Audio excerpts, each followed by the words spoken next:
Hello दोस्तों। आप पढ़ रहे हैं मुकेश प्रसाद के नोट्स हिंदी साहित्य में आदिकाल। डॉक्टर नागेंद्र। सिद्धगण नारी भोग में विश्वास करते थे, किंतु नाथपंथी उसके विरोधी थे। डॉक्टर बच्चन सिंह। बौद्ध सिद्ध निरेश्वरवादी थे तो नाथ सिद्ध ईश्वरवादी, इसीलिए वे धर्मप्राण जनता की आरंभिक विचारधारा से जुड़ गए। डॉक्टर रामकुमार वर्मा। संपूर्ण संत साहित्य नाथ साहित्य पर ही अवलंबित है। नाथों की परंपरा का ही विकसित रूप संत काव्य धारा है। आचार्य चतुरसेन शास्त्री। नाथों की भाषा कुछ कर्कश और फक्कड़ी भाषा है, जिसमें सपाट बयानी है। मच्छिंद्र नाथ। गोरखनाथ मच्छिंद्र नाथ या मच्छिंद्र के शिष्य मच्छिंद्र नाथ कोल संप्रदाय से संबंधित थे। मच्छिंद्र नाथ समय 9वीं शताब्दी, पंजाब, कांगड़ा स्थान। वास्तविक नाम विष्णु शर्मा। इनके गुरु चरपटनाथ माने जाते हैं। रचनाएं ज्ञान कारिकता बहुत पूछी जाती है। ज्ञान कारिता, अकुल वीरतंत्र, कौल ज्ञान निर्णय, कौल ज्ञान निर्णय, कुलानंद। ज्योतिश्वर ठाकुर की रचना वर्ण रत्नाकर में पहला नाम मच्छिंद्र नाथ का ही है। गोरखनाथ गुरु के उद्धारक, वाममार्गी, कोल संप्रदाय के चंगुल से छुड़ाया। प्रसिद्ध पंक्ति जाग मच्छिंद्र गोरख आयो।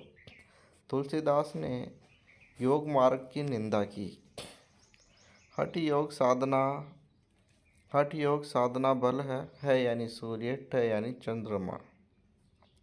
डॉक्टर पीताम्बर दत्त बर्थवाल ने गोरखनाथ की 14 रचनाओं को प्रमाणित मानी है, जिनमें से 13 रचनाओं को प्रमाणित मानकर उनका प्रकाशन या संपादन करवाया 1942 में गोरखवाणी नाम से। गोरखनाथ ने ही षष्ठ चक्र वाला योग मार्ग हिंदी साहित्य में चलाया। गोरखनाथ जी की प्रमुख रचनाओं में गोरखवाणी, मच्छिंद्र गोरख बोध, प्राण साकड़ी, शिष्य दर्शन, आत्मबोध आदि। ग्रंथों की संख्या 31 मानी गई, जो उपलब्ध नहीं है।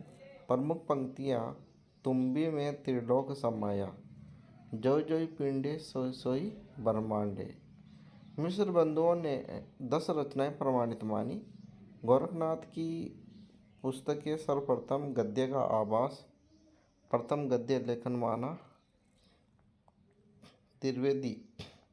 द्विवेदी शंकराचार्य के बाद इतना प्रभावशाली और इतना महिमामय महापुरुष पूरे भारत में कोई दूसरा नहीं।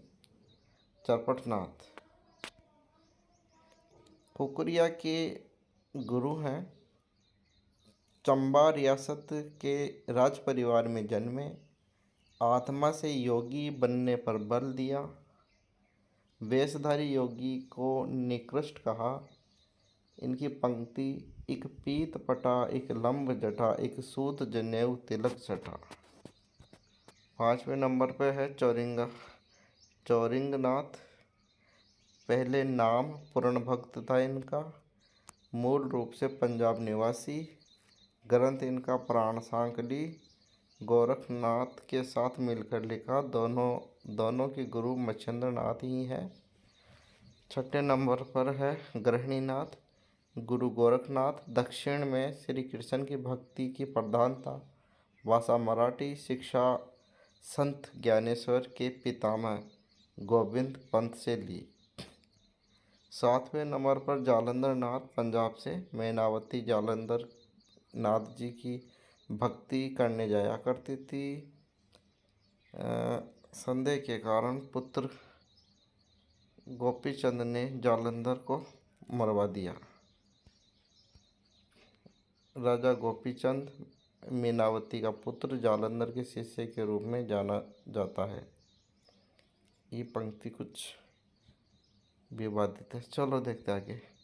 राजा भर्तृहरिनाथ उज्जैन प्रतापी राजा विक्रमादित्य के भाई। गुरु जालंधर, मंदिर अलवर। ग्रंथ इनका भर्तृहरि शतक, नीति शतक, श्रृंगार शतक। इस प्रकार है।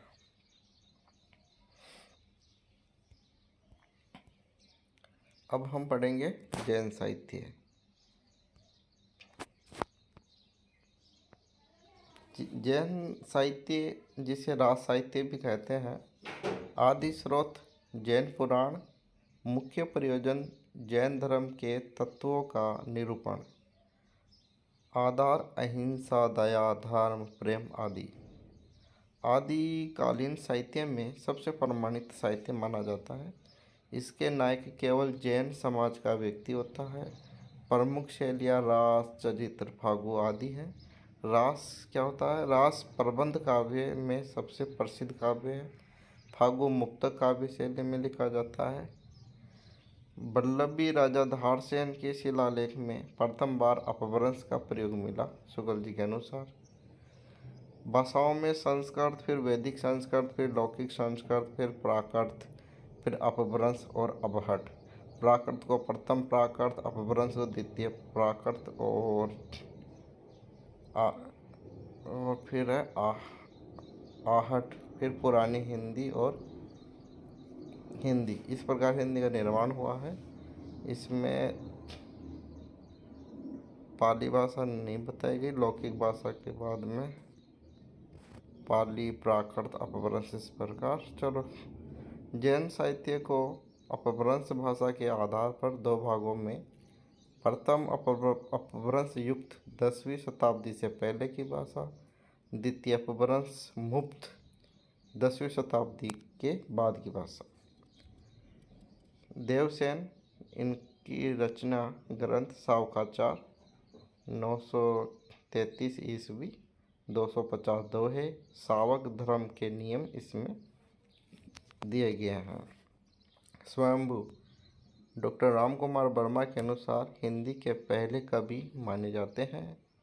रचनाएं देखें तो पाहुम चरियु 1200 श्लोकों में राम कथा पर आधारित। राम व सीता को जैन धर्म में दीक्षित होना बताया गया।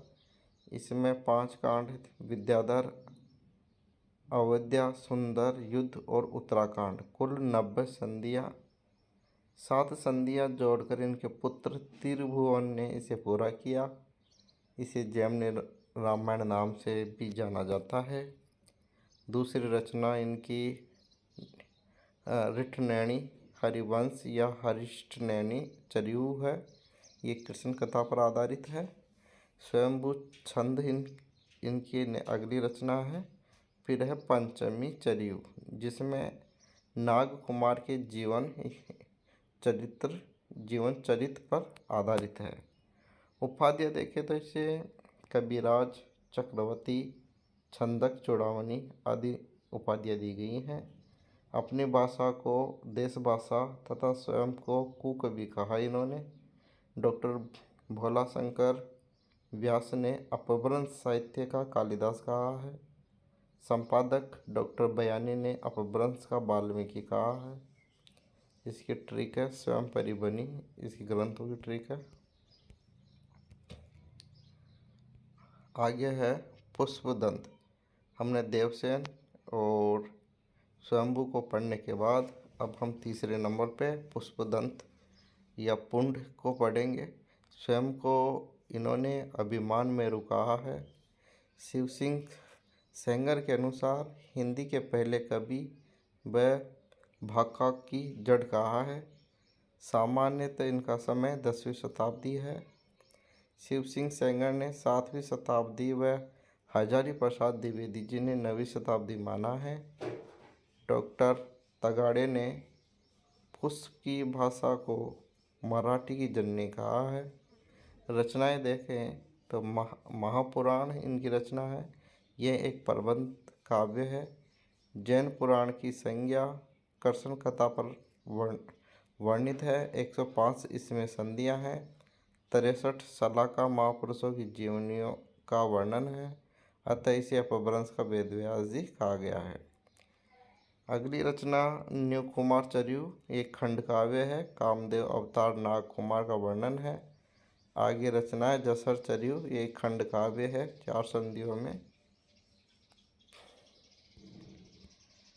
आगे देखें चौथे नंबर पर राम सिंह पाहुड़ दोहा, इनकी रचना है। इसमें इंद्रिय सुख की निंदा की गई है। आगे है धनपाल, जिनका रचना है भविष्य दंत कथा। एक साधारण वर्णिक भविष्य दंत को नायक तत्व प्रदान किया गया है। बहुविवाह के दुष्परिणाम एवं कुटिल व साध्वी स्त्री में अंतर चित्रण किया गया है। आगे 6 नंबर जोइंदु, इनकी रचनाएं परमात्मा प्रकाश योगसार। अपभ्रंश में दोहा काव्य का आरंभ यहीं से माना जाता है। 7 नंबर हेमचंद शब्दानुशासन, इनका प्रसिद्ध ग्रंथ है। यह एक व्याकरण रचना है। प्राकृत अपभ्रंश संस्कृत तीनों भाषाओं का उल्लेख इसमें मिलता है। बच्चन जी ने प्राकृत का पाणिनि कहा है। दूसरी इसकी रचना कुमारपाल चरित है। 8वें नंबर पर अब्दुल रहमान, इनकी रचना संदेश रासक। यह एक विरह एवं खंड काव्य है। वीर काव्य एवं खंड काव्य है। विक्रमपुर की एक वीरानी की कथा इसमें है। हिंदी में लिखने वाले पहले मुसलमान कवि हैं। रस श्रृंगार समाप्ति संयोग वियोग में लौकिक प्रेम साहित्य की शुरुआत यहीं से मानी जाती है। 6 ऋतु का वर्णन प्रथम यहीं से माना जाता है। अपभ्रंश का मेघदूत की संज्ञा अब्दुल रहमान जी को मिली है। द्विवेदी जी ने हिंदी का पहला कवि व ग्रंथ माना है। इसमें करुण वेदना है जो पाठक को बरबस आकृष्ट करती है। ढोला मारू एवं पद्मावती का स्मरण दिलाने वाली रचना है। आप पढ़ रहे हैं मुकेश प्रसाद के नोट्स। अपभ्रंश से मुक्त जैन साहित्य 10वीं शताब्दी के बाद। शालिबद्ध सूरी गणपति चंद्र गुप्त के अनुसार हिंदी के पहले कवि हैं। रचनाएं देखें तो बृहतेश्वर बाहुबली रास, ये खंड काव्य वीर रस प्रधान काव्य है। 1184 ईस्वी इसका समय है। ये हिंदी का पहला ऐतिहासिक ग्रंथ है। आगे इसके बाद में पंच पांडव रास और बुद्धि रास, ये भी शालिबद्ध सूरी के ग्रंथ। आगे देखें तो 2 नंबर पर आते हैं जिन धर्म सूरी ग्रंथ स्तूली भद्र रास 1209 ईस्वी का। 3 नंबर पर है विजय सेन सूरी ग्रंथ रेवत गिरी रास 1230 ईस्वी का। रेवंत गिरी पर्वत के आसपास जैन धर्म के साथ प्रकृति चित्रण इसमें दिया गया है। आगे है सुमति गुणी ग्रंथ नेमिनाथ रास 1213 ईस्वी। आगे है कवि आशु ग्रंथ चंदनवाला रास लघु खंड काव्य। चंपानगर की राजधानी राजकुमारी चंदनवाला पर आधारित है। समय 1200 ईस्वी, जालोर में लिखी हुई रचना।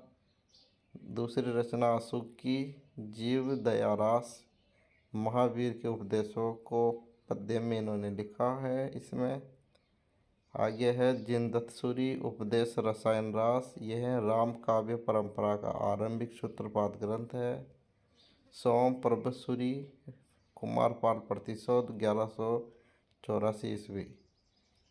चंपू काव्य संस्कृत प्राकृत काव्य भी है। बीच बीच में अपभ्रंश के दोहे हैं। जैन आचार्य मेरुतुंग ग्रंथ प्रबंध चिंतामणि 1304 ईस्वी।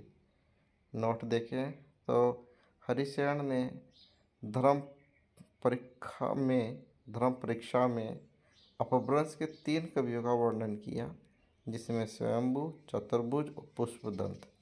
स्वयंभू ने चतुर्भुज को स्वयंभू ने चतुर्भुज को पथड़िया छंद का प्रवर्तक एवं श्रेष्ठ कवि माना है। अगले पार्ट्स में हम रासो साहित्य पढ़ेंगे। ओके।